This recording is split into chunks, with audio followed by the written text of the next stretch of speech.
Vamos lá as informações. Teve na Comissão de Segurança Pública da Câmara de Deputados Federais, ali o depoimento, a oitiva do ministro da Justiça, Ricardo Lewandowski. Menina, menino, foi um pega pra capar.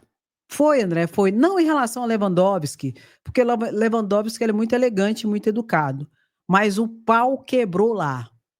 Em relação a Lewandowski, ele deu algumas cacetadas em alto nível, em relação notadamente aos bolsonaristas que, como sempre, passa vergonha no credo, no débito, no pixel, né, Nicolas? E eu tenho que mostrar aqui. Enquanto isso, coloca aí. Você não tem vergonha na sua cara, não? Coloca aí, pelo amor de Deus.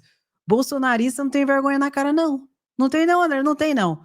E só leva pancada, surra atrás de surra. Tem vergonha de tomar surra, não? Tem não. Ô, meu pai, vamos ver essa aqui, gente? Vale a pena. Enquanto isso, coloque aí, ó, é sem anistia. E todo chororô sempre é assim. O chororô, ora é ataque pro governo Lula, ora o chororô é porque quer anistia.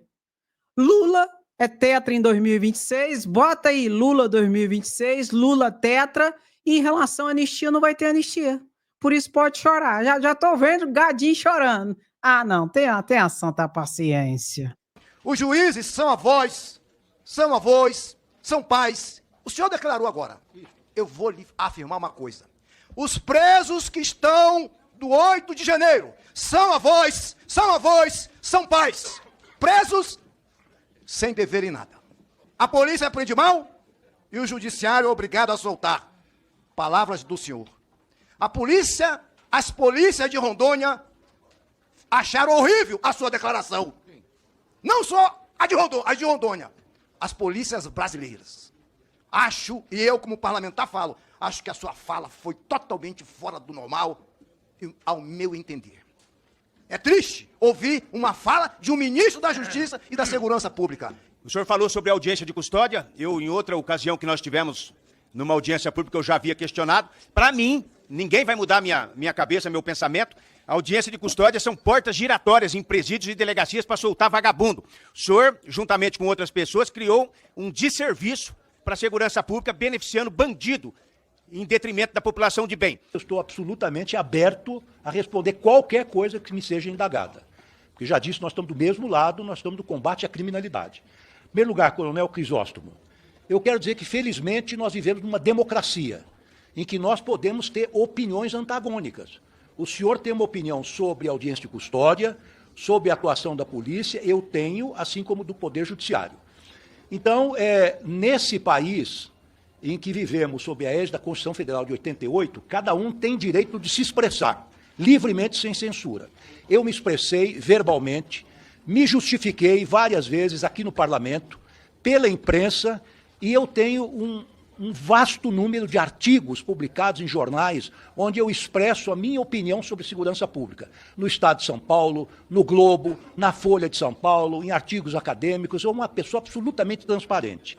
Eu quero dizer para o senhor, Coronel Crisóstomo, que quando eu expressei essa frase, e que ela foi tirada do contexto, repito, porque eu tenho a melhor relação com a polícia, a melhor possível, até pela minha carreira de mais de 30 e poucos anos como membro do Poder Judiciário, na verdade, as associações de magistrados, a Associação de Magistrados Brasileiros e a Associação dos Juízes Federais emitiram uma nota de apoio dizendo que sim, que o Poder Judiciário cumpre a Constituição e as leis. E se alguma prisão, eventualmente, foi efetuada sem cumprimento daquilo que determina a legislação brasileira, eles são, por dever de ofício, sob pena de prevaricação, soltar as pessoas. E mais, nessas audiências de custódia, coronel, na verdade, estão presentes um membro do Ministério Público, um defensor, em geral um defensor público. Então, isso é feito com ampla publicidade, com muito critério, inclusive com direito a recurso para a segunda instância. Não é soltou e está solto.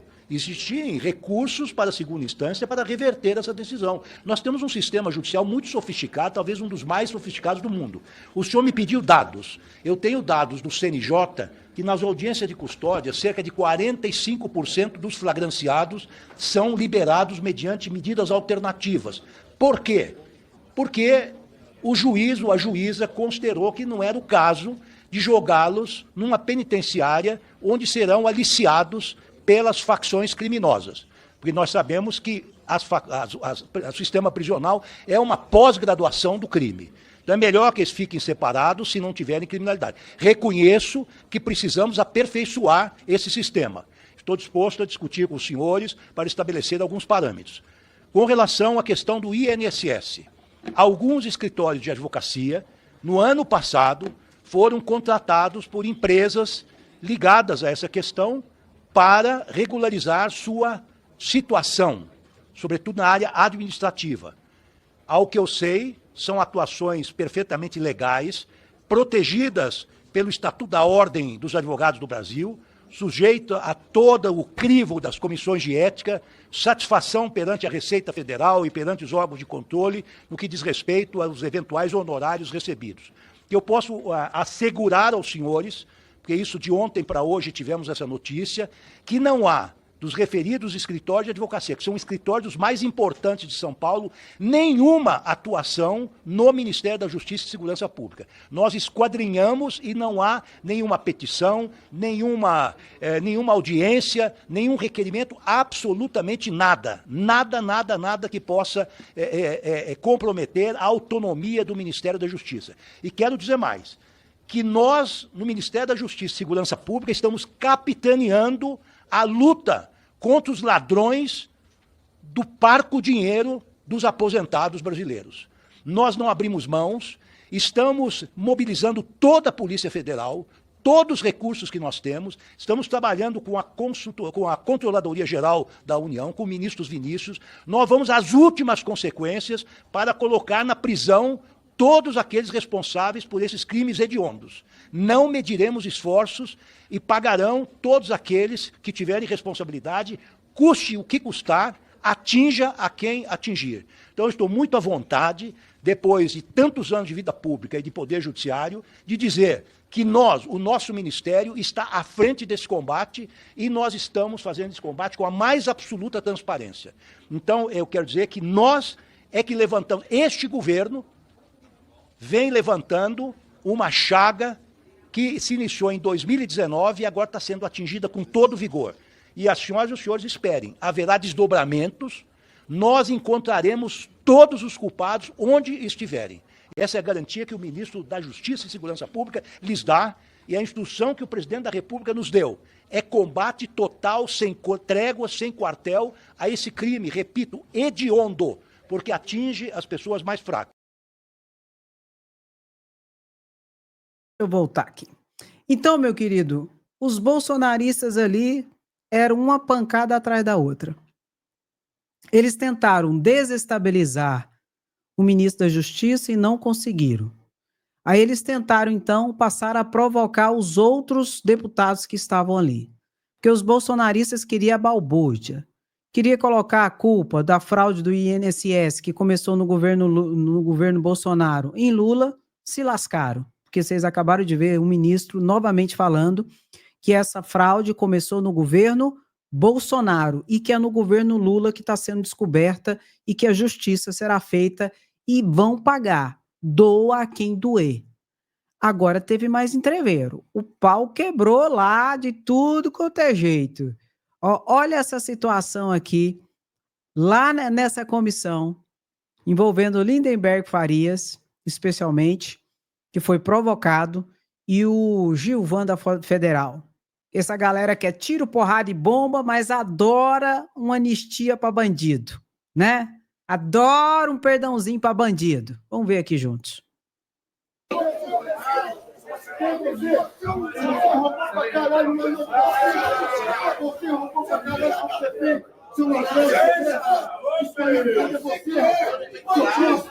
Se é você mesmo, bandido é você. O que tu fez com você? Seu prefeito cheirador, seu cheirador de merda. Fala isso agora. Fala isso agora. Fala isso agora. Fala lá fora. Fala lá fora que você se compara. Isso aí, ô! Desqualificado. Cadê você, rapaz? Desqualificado. Fala lá fora, rapaz. Filha não, Chico.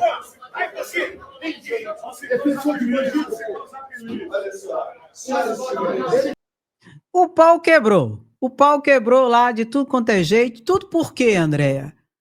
Tudo porque eles não querem que o governo Lula consiga a aprovação da PEC da segurança pública.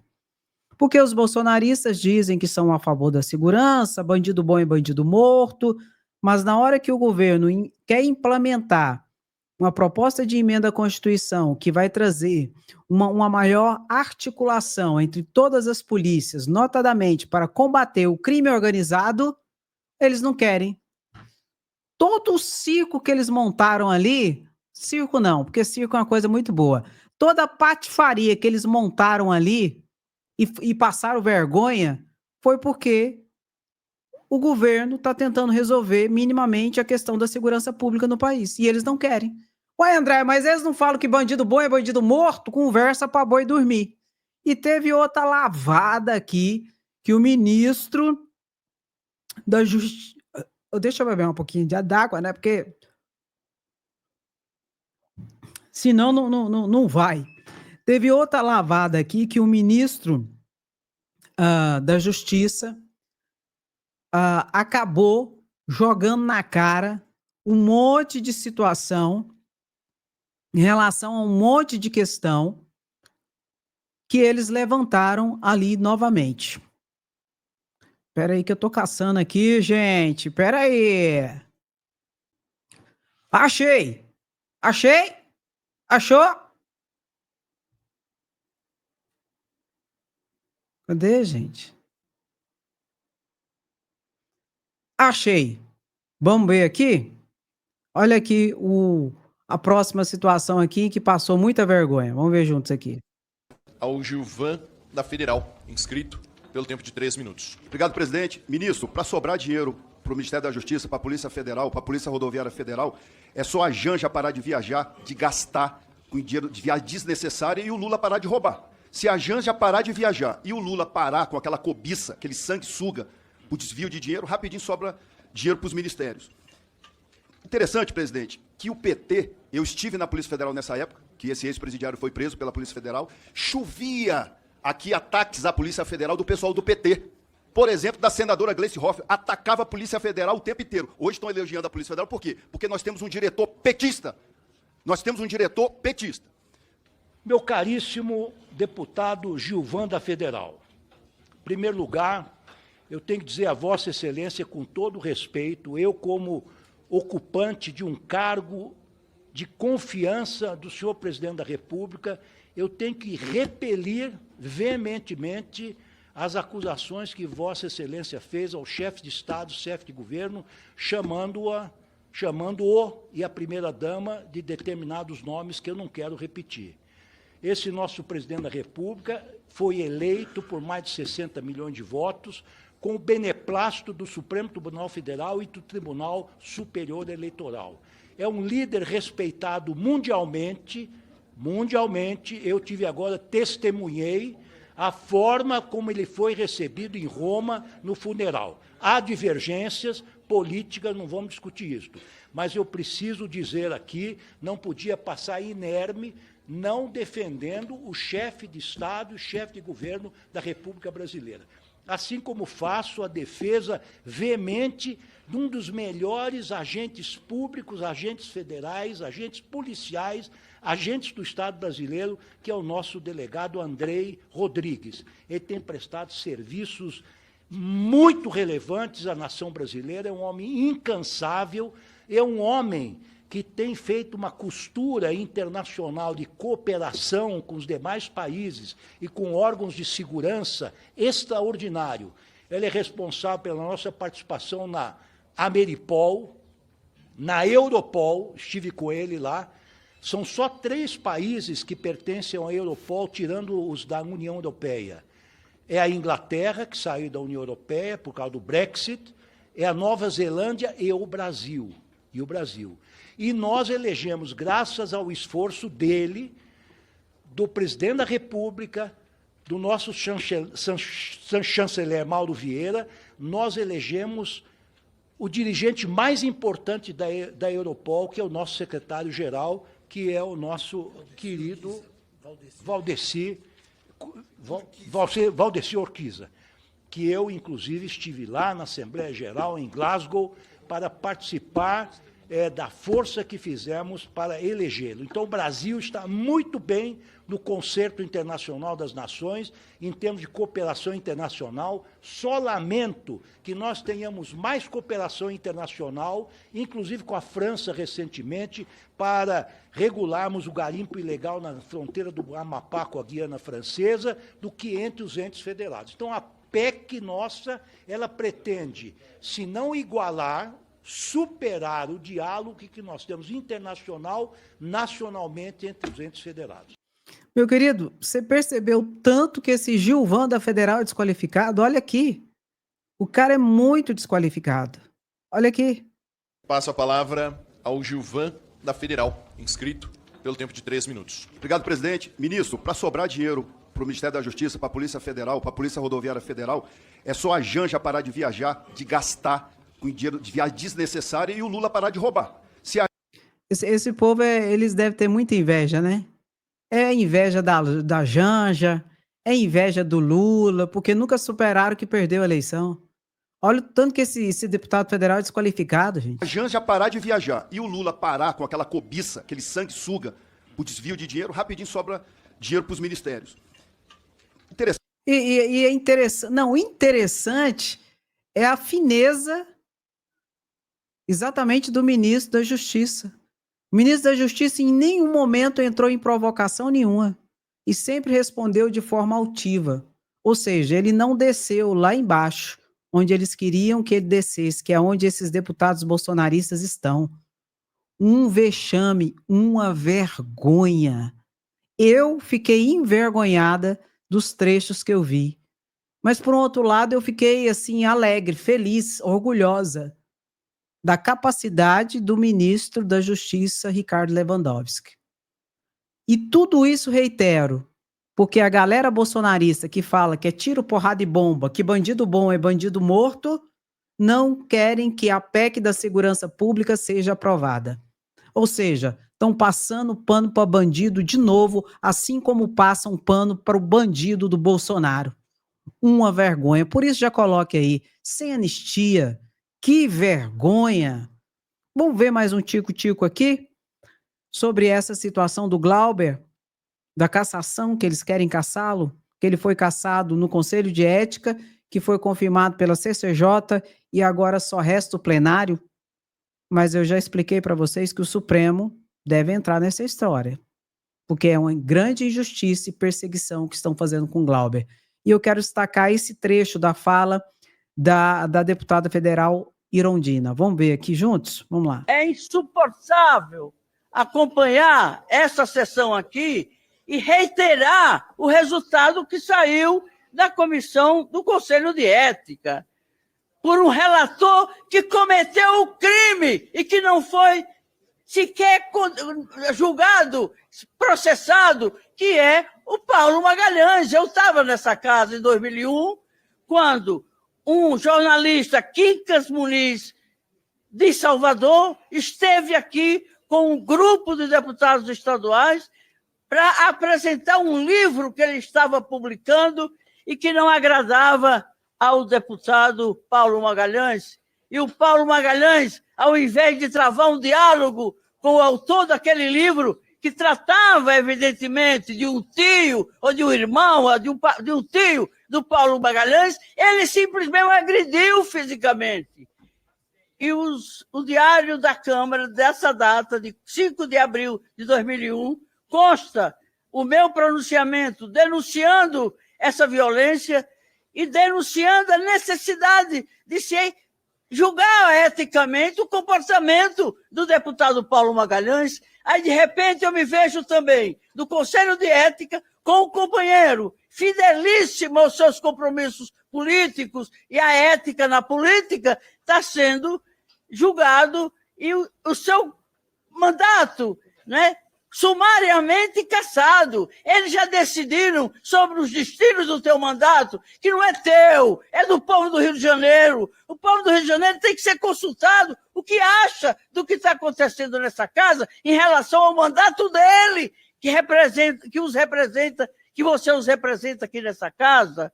Esperemos que esse debate não só reveja a injustiça que se comete nessa decisão do Conselho e que tudo indica tende a ser mantido pela Comissão de Constituição e Justiça, que isso sirva para que a sociedade avance na compreensão do que é uma democracia. O originário do poder numa democracia não é o parlamentar, é o povo soberano que escolhe e que tira mandatos, e não um conselho de ética contaminado por ódio, por vingança, que é o que está acontecendo com você, meu companheiro de luta, Glauber Braga. Gente, a Erundina falou tudo. Para pensar. O relator do Conselho de Ética que fez o relatório para a cassação de Glauber Braga é Paulo Magalhães, citado pela deputada. E ele já entrou em luta corporal com socos e pontapés em 2021 com um jornalista dentro da Câmara de Deputados Federais. Nunca foi cassado. E agora esse mesmo deputado que já teve socos e pontapés, que nunca foi cassado, quer cassar Glauber Braga. Fez o relatório que foi aprovado por 3-5 no Conselho de Ética e que foi agora comprovado pela Comissão de Constituição e Justiça por 44-22. Aí eu te pergunto, o que Glauber Braga está sofrendo? É uma perseguição ou não é? A coisa tão descrachada, tão descarada, que eu disse e vou repetir para vocês. O Supremo Tribunal Federal vai acabar intervindo nisso se Glauber Braga for realmente cassado agora pela última fase que falta, que é o plenário. Se Glauber Braga for cassado pelo plenário e quem decide essa sessão é exatamente o presidente Hugo Mota, aí não vai restar outra situação a não ser judicializar o Supremo Tribunal Federal. Porque é uma grande injustiça, é uma grande perseguição e, pelo que parece, é a vingança, notadamente de Arthur Lira, porque Glauber Braga se atreveu a se levantar contra o orçamento secreto e a denunciar Arthur Lira ao Supremo Tribunal Federal. Por isso, coloque aí, Glauber fica, Lira fora. Arthur Lira, sua hora vai chegar. Agora, em relação ao INSS, a gente tem que falar todo dia, porque os bolsonaristas estão inventando um monte de mentira. A fraude do INSS começou em 2019, não foi agora. No governo Lula que está sendo desmantelado toda essa gangue e organização criminosa corrupta. Tem que ser dito isso. Inclusive, eu vou colocar o deputado aqui explicando um pouco sobre essa situação. Vamos ver. Estamos diante de um indício de um crime. O que aconteceu em relação ao INSS e em relação ao desconto dos aposentados é que descobriu-se indícios de um crime. Um crime que está lá colocado como acontece. Algumas associações e sindicatos submetem ao INSS dizendo que a pessoa autorizou um desconto na sua aposentadoria ou na sua pensão e aquele desconto aconteceu sem ter sido de verdade autorizado. Foi uma fraude que foi cometida e essas associações e sindicatos, no caso, estão recebendo dinheiro indivíduo que deveria estar indo para a conta não do governo federal, mas para a conta de cada um dos aposentados e aposentadas que têm direito a essa questão. E, além disso, foi um crime que começou os indícios dele no governo passado, desde 2019, que no final do governo passado, em 2022, uma série de associações e sindicatos foram credenciados naquele momento e que depois você viu um crescimento daqueles descontos que é preciso que seja explicado se foi por conta dessas associações e sindicatos que foram credenciados no final de 2022. Agora, isso tudo é papel da polícia e do judiciário que tem que fazer o seu trabalho muito bem feito. Agora, o papel do governo federal, do Ministério da Previdência e do INSS, nesse momento, é o papel de um médico que recebe uma pessoa baleada numa urgência.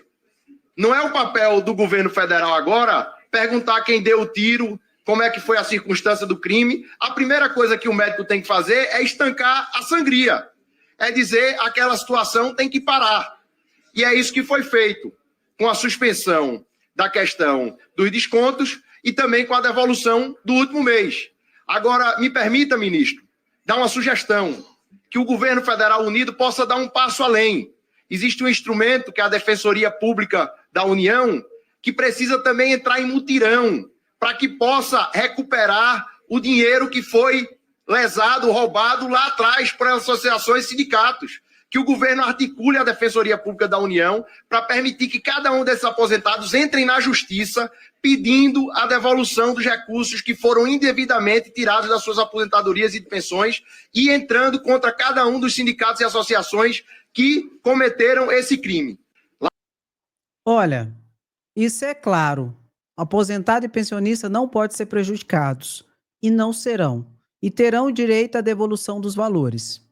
Agora, os bandidos, aqueles que fizeram toda essa situação, que começou, reitero, em 2019, têm que ser culpabilizados e responsabilizados e irem para a cadeia. E o governo federal tem que ir atrás de tentar diminuir o prejuízo, fazendo como fez a apreensão de veículos, de aeronaves, o bloqueio de imóveis, apreensão de joias, de dinheiro, de dólar, para tentar minorar o prejuízo. Mas se tem um grupo que não vai ficar no prejuízo e não pode ficar, é exatamente os aposentados e pensionistas. E tem que ter uma investigação séria. E todos que estiverem envolvidos serão responsabilizados, doa a quem doer. Ressaltando que foi durante o governo Bolsonaro que começou essa safadeza e que o governo não desmantelou nada. É agora no governo Lula que tudo está sendo desbaratado e que a justiça, de fato e de verdade, será realizada. Doa a quem doer. Isso é uma questão de quê? De justiça, simples assim. A partir de 2019, começaram a crescer de forma desproporcional os descontos em folha de aposentados e pensionistas do INSS. Bolsonaro sancionou leis que deveriam combater fraudes, mas adiou e depois revogou a exigência de revalidação das autorizações para esses descontos, o que enfraqueceu a fiscalização. O número de entidades conveniadas quase dobrou até 2021. Muitas delas com indícios de serem empresas de fachada, com poucos associados e ligadas a empresários beneficiados por desvios. Um exemplo é a Ambec, que tinha apenas 3 filiados e chegou a faturar 30 milhões de reais por mês. Em 2022, houve um grande vazamento de dados do INSS que o governo de Bolsonaro tentou esconder. Esse esquema de corrupção do INSS começou a ser desmantelado no governo do presidente Lula. Verdade seja dita. Verdade seja dita e essa é a verdade. E esses bolsonaristas são cínicos, né? Tão cínicos, que fica tentando jogar a responsabilidade no governo Lula, sendo que é o governo Lula que está desbaratando a organização criminosa criada durante o governo Bolsonaro. Aí eles expiram, né? Porque hoje eles estão dando uma de defensores, os trabalhadores e tal e coisa. Votaram contra os direitos da empregada doméstica, votaram contra a igualdade dos direitos entre homens e mulheres, igualdade salarial, enfim, hoje estão se dando de defensores das mulheres. Olha aqui um tico-tico do que aconteceu na CCJ, na Comissão de Segurança Pública. Olha aqui, presta atenção. Ela começou a ser descontada no governo Lula. Ela começou a ser descontada em novembro de 2023. A dona Eximar ao meu lado. Agora dói muito mais para ela, presidente. R$80 fazem falta para ela.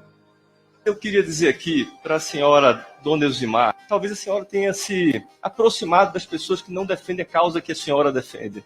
A senhora se aliou e sentou ao lado de parlamentares que votaram contra o aumento do Auxílio Brasil na pandemia, que votaram contra a ampliação do Vale Gás, Dona Eximar, que votaram contra a tarifa social de esgoto e água. Eu sou filho de um professor e uma farmacêutica. São funcionários públicos aposentados. Tiveram, nesse período, de 2020 até agora, 12 empréstimos consignados.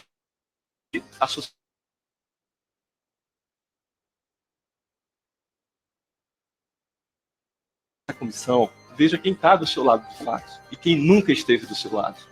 Nada para esse dado de ser votado contra o povo. Ela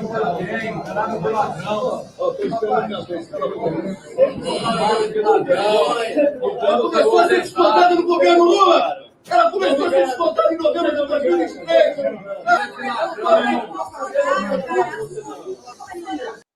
Esse povo é sem vergonha. Eles insistem nessa mentira. Começou em 2019 com o governo Bolsonaro. No governo Lula que está sendo desbaratado toda essa organização criminosa. Mas aí eles levaram aquela senhora, você viu? Usando, manipulando, porque eles votam contra os trabalhadores, votam contra as mulheres, votam contra os mais vulneráveis. E agora, quando é para usar e levar, estão levando. Que nem a reforma da Previdência. A reforma da Previdência foi apresentada por Bolsonaro em 2019, em fevereiro de 2019. O segundo ato que ele fez legislativo, o primeiro foi 5 decretos de armas e depois foi a reforma da Previdência, que está lascando com os trabalhadores aí, aumentou o tempo de contribuição, tanto do homem quanto da mulher, estabeleceu idade mínima, diminuiu a fórmula de cálculo, o instituto que eles mais lascaram, nesse caso, Michel Temer e Bolsonaro, foi a pensão por morte, que muita gente só vai descobrir depois quando solicitar. Lascaram com os trabalhadores e trabalhadoras desse Brasil. Aí estão levando agora algumas pessoas para se fazer de vítima e tal e coisa. E ficando passando pano para bandido, ver bandido bom e bandido morto, passando pano para bandido, pedindo anistia, e não vai ter. E agora? Vai ser investigado. Toda essa situação aí em relação à fraude do INSS, que começou no governo Bolsonaro. E eu não duvido nada, que daqui a pouco está tudo envolvido. Falar nisso, Bolsonaro já saiu da UTI, viu? Olha o que uma citação e intimação não faz, né? Já que a UTI não serviu para esconder ele, para não ser citado e intimado, já saiu da UTI. Ô, povinho sem vergonha, toca no like e bota. Sem anistia, queremos justiça, somos resistência. Não se esqueça, fim da escala 6x1 e isenção do imposto de renda já. E a PEC da segurança pública também, que vá para frente. E o gadinho chora. E o que eu acho? Eu acho é pouco. Meu lindo e minha linda, senta o dedo no like, deixe o seu comentário e compartilhe. E vote no IBEST. Não se esqueça, tá bom? Beijo no seu coração, até a próxima live, se cuida. Tchau. Fui, mas daqui a pouco eu volto.